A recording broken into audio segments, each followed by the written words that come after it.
Well, we picked up on some of the election fallout with Erol Morkoc, who is a spokesperson for Republicans overseas. As a Republican, Erol, how are you feeling today?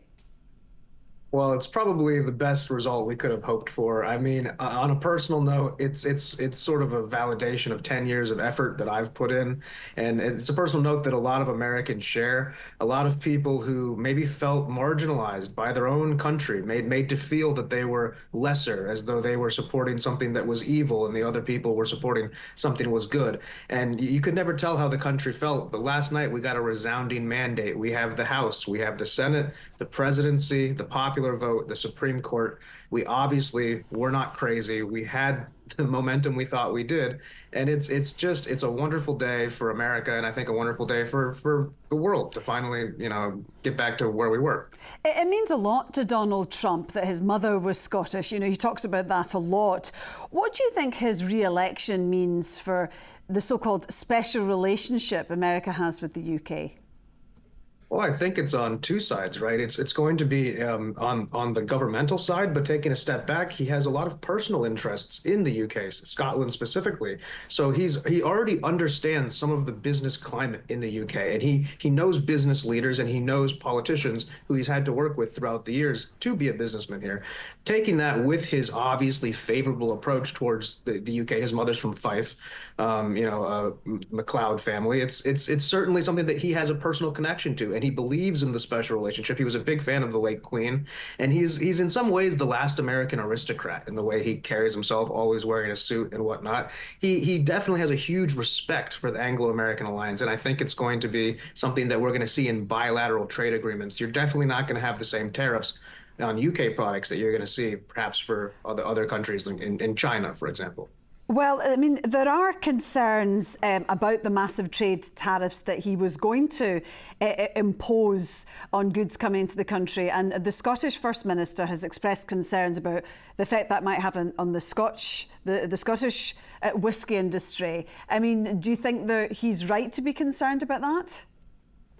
I think it's certainly, and it's his job to be concerned about it. And I think that he's right to be concerned about it, but also to reassure him, this is a president who starts from this point. He's a man who wants to do negotiation. And Donald Trump actually, he does understand how high the whiskey tax is in Scotland and what a serious subject that is and how important that is in that economy. And just by being involved in economic things, I've heard him actually speak on it before. So he's not somebody who wants to punish people. He's not somebody who wants to make unfair agreements. And I don't think that, for example, Scotland has any really unfair agreements against the United States in the same way that Canada does. So I see a much more fluid relationship. So you think he won't impose tariffs on Scottish whisky?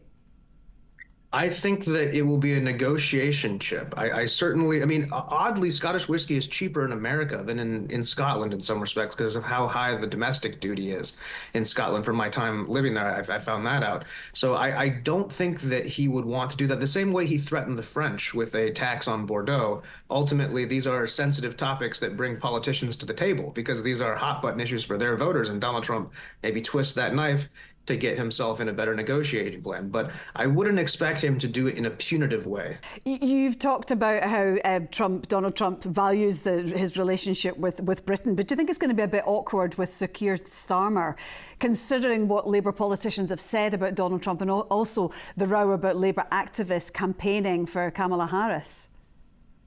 I would say maybe in 2016, old Donald Trump would have taken a little bit more personally. But the labor activists who were sent over, we all just kind of found that to be a little bit goofy. It certainly wasn't a huge issue. So I don't think he's going to hold anybody to the fire there. I think some of the comments by politicians, they're probably less offensive than people in his own party have called him during the last 4 to 8 years. He's a man who definitely, think about his vice president, J.D. Vance, said some very nasty things about him in a private text message. So Donald Trump is a man of forgiveness. People can't imagine me saying that, but he really is. And I think the biggest problem that will come from it is that his first call from the White House he might call Singapore before he calls London, and that might just be a little rub. But there's not going to be any lasting damage. Okay, there are concerns that Trump will pull the plug on the support, America's support to Ukraine. I mean, is that not really bad news for Ukraine? No, I don't think he's going to pull support, and I don't think it's bad news for Ukraine, and I'll explain why. Over 1 million human beings have died, Russians and Ukrainians on both sides, combatants and civilians. That's a million humans. That's an incredible number. When you look at this conflict, this is a situation that you need somebody to come in and make a deal. Obviously, it's going to require concessions on both sides.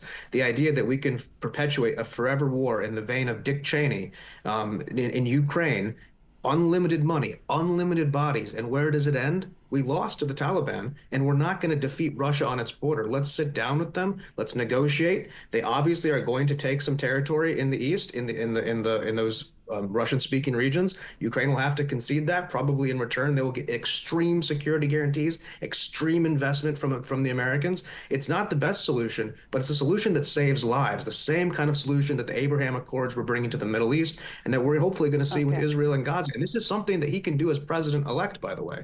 We'll see if he does it, but he certainly has the gravitas to do that early on. Okay, a big day for you, Erol. Thank you very much indeed for joining us this evening. Thank you for having me. Well, we reflected more on the election outcome with Amy McKinnon.